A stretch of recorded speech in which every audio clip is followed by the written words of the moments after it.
नमस्कार शेतकरी बंधूंनो, मी ज्ञानेश्वर चिकणे। आज आहे 16 सप्टेंबर 2025। तर पाऊस उघडणार कधी?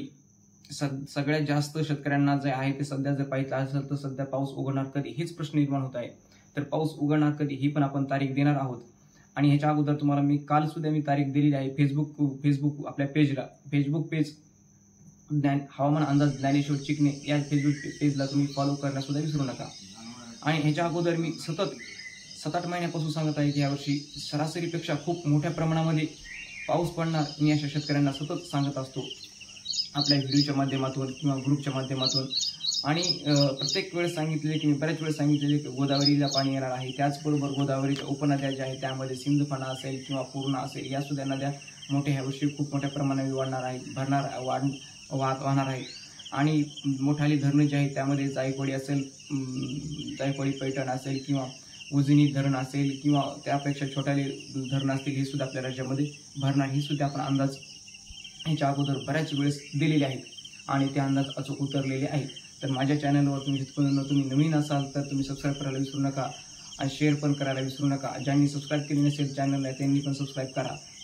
आता पुढचा हवामान अंदाज। तर राज्यामध्ये आज 16 सप्टेंबर आणि ह्यापूर्वीचे जर पाहिजे तर 4 दिवस म्हणजे 16 सप्टेंबरच्या पूर्वीचे 4 दिवस म्हणजे 12 तारखेपासून। तर 12 तारखेपासून राज्यामध्ये खूप मोठ्या प्रमाणामध्ये पावसाला सुरुवात झालेली आहे। तुम्हाला जसे मी सांगितले सुद्धा होत्या तर 12 तारखेचं थंबनेल मी तुम्हाला याच्यावर स्क्रीनवर दाखवणार। म्हणजे त्या 12 तारखेच्या थंबनेलमध्ये दाखवलं तुम्हाला 72 तासामध्ये राज्यामध्ये चौकड पाणीच पाणी होणार असे तुम्हाला थंबनेलवर त्याचा अंदाज सुद्धा दिलेला होता। त्या प्रकारे राज्यामध्ये मोठ्या क्षेत्रावर पाऊस पडत आहे। त्याचबरोबर नद्या सुद्धा मोठ्या प्रमाणामध्ये नद्या ओढे नाले हे दुथडी भरून वाहत आहेत।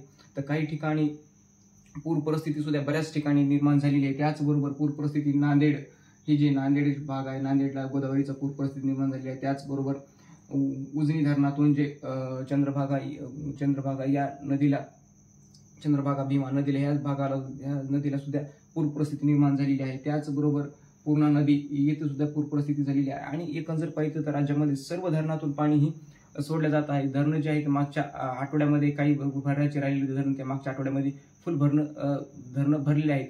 आणि एकंदर पाहिलं तर राज्यामध्ये कुठेही पावसाची कमी नाही, कुठल्याही जिल्ह्यामध्ये पावसाची कमी नाही। आता सध्याच्या टायमाला 4 दिवसापर्यंत जर पाहिलं तर पावसाचा खूप मोठ्या प्रमाणामध्ये पाऊस वाढलेला आहे। आणि तसा तुम्हाला मी अंदाज दिला होता की पाऊस जे आहे ते पाऊस सरासरीपेक्षा खूप मोठ्या प्रमाणामध्ये एकंदर पाहिलं तर आपलं हवामान खातं सरासरीपेक्षा खूप जरी पाऊस पडला तरी 110% पुढे जात नाही ही परिस्थिती सत्य आहे।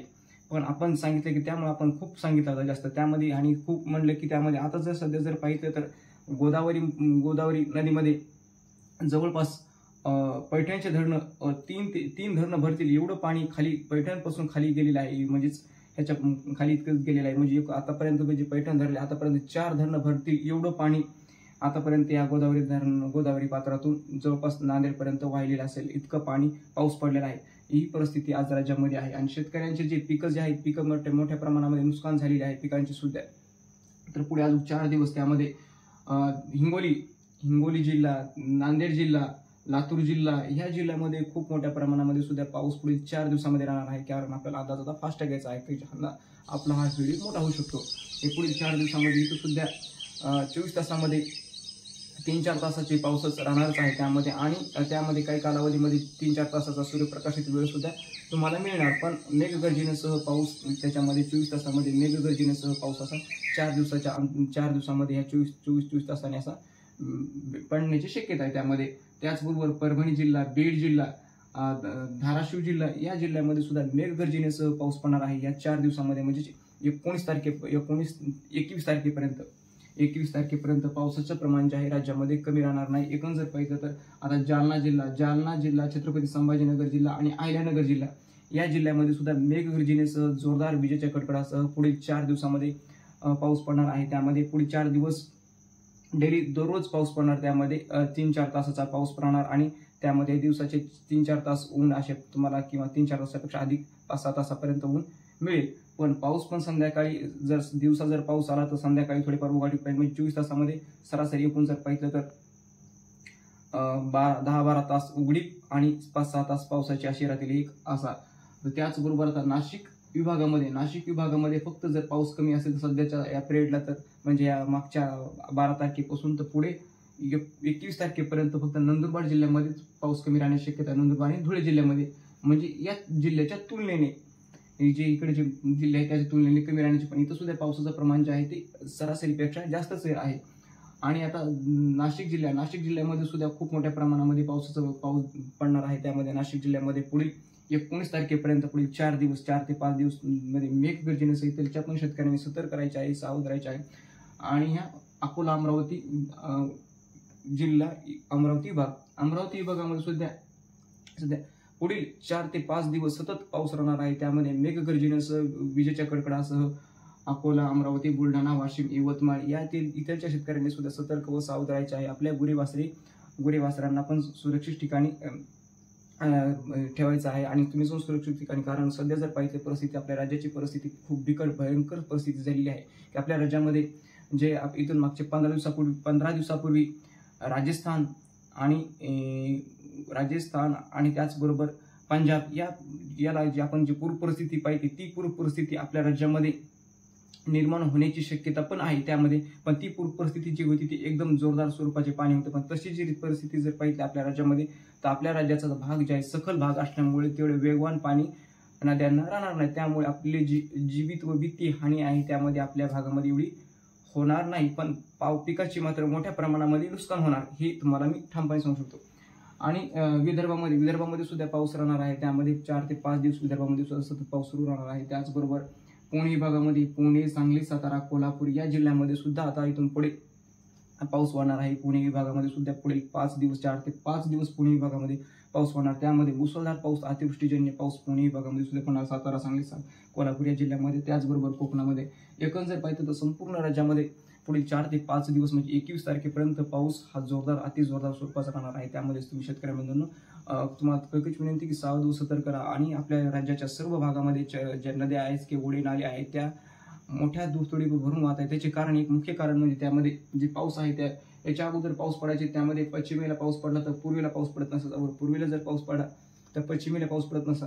पण ह्या वेळेस काय होतं की दररोज जे पाऊस पडत आहे त्यामध्ये पूर्वेकडून पाऊस हा पडत पश्चिमेकडे जात आहे. त्यामध्ये म्हणजे जसे की नांदेड जिल्हा, नांदेड, परभणी, हिंगोली, जालना, छत्रपती संभाजीनगर, अहिल्यानगर असेच पूर्ण ठाणेकडे या अशा परिस्थिती असा पाऊस मार्गस्थ होत असल्यामुळे काय होत आहे की सर्व ज्या नद्या आहेत त्या नद्या ज्या आहेत त्यामध्ये नद्या मुख्यत्वे आपल्या नद्या पण पश्चिमेकडून पूर्वेकडे वाहत असल्यामुळे आणि पाऊस हा पूर्वेकडून पश्चिमेकडे जात असल्यामुळे ही परिस्थिती निर्माण होत आहे. त्या कारणास्तव तुम्हाला मी सांगतो. आणि पाऊस आता उघडेल कधी, तर पाऊस हा 21 तारखेपर्यंत जास्त स्वरूपामध्ये राहणार आहे. आणि 22 तारखेला पावसाचे प्रमाण जे आपल्या राज्यामध्ये कमी होणार आहे.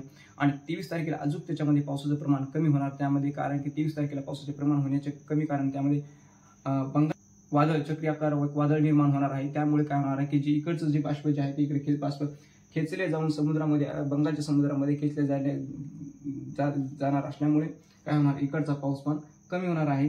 23 तारखेपासून ते 29 तारखेपर्यंत राज्यामध्ये पावसाचं प्रमाण कमी होणार. व मुख्यत्वे त्याच्यामध्ये 24 तारखेपासून अत्यंत पाऊसमान कमी होणार. 24, 25, 26, 27, 28 तारखेपर्यंत राज्यामध्ये पावसाचं प्रमाण आहे ते अत्यंत कमी राहणार. त्या कालावधी मध्ये पूर परिस्थिती असेल किंवा आपल्या शेतकऱ्यांची जी कपाशी उर्वरित जी काही धरणं असेल त्यामध्ये थोडीफार तुम्हाला फवारणी हे करता येईल. जी आणि जे सोयाबीन काढणीला आलेली आहे ती सोयाबीन सुद्धा तुम्हाला थोड्याफार प्रमाणामध्ये काढता येईल. पण पावसाचा धोका जे आहे ते म्हणजेच मान्सून अजून परतलेला नाहीये. अजून पुन्हा 30 तारखेच्या नंतर 30 तारखेपासून परत अजून पुन्हा पावसाची पण शक्यता आहे. तर हा झाला आपला अंदाज. आपल्या चॅनलवर तुम्ही जर सबस्क्राईब केले नसेल तर सबस्क्राईब करा, लाईक करा, शेअर करा. धन्यवाद.